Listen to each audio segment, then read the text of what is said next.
Hello and welcome to the CRS YouTube channel. My name is Oliver Hartwich. I'm a research fellow here at the center, and today we're talking to Stephen Kirchner, also a research fellow at the center. And Stephen has written a fascinating new paper, Why Does Government Grow? Hello, Stephen. Hi, Oliver.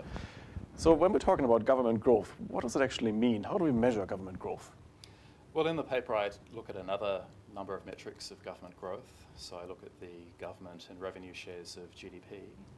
I look at the quantity of legislation and also the complexity of legislation as a measure of the size and scope of government.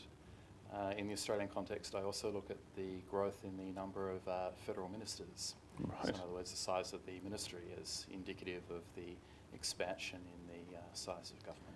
So there are quite a few measures you look at, and what are the main results?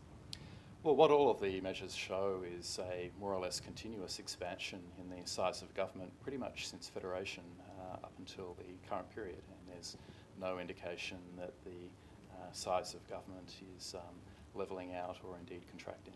But we're still a bit far behind European nations, aren't we? Oh, for sure.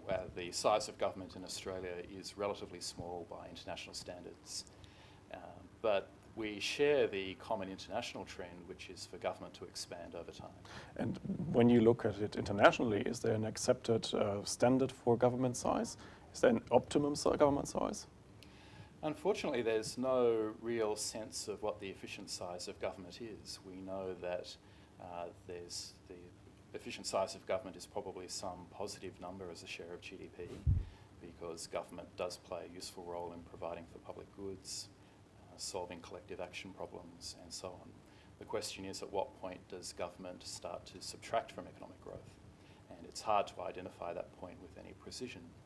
But we know that governments in the US, the European Union, Japan have probably reached the point where they're starting to subtract from growth rather than to add to growth. Remember, there were some studies a few years ago by Tanzi and Schuknecht that argued around the 25% mark, and I think we're way beyond that now. Yeah, that's right. So those authors would argue that basically most governments in the Western world surpass their efficient or optimal size probably sometime in the 1960s.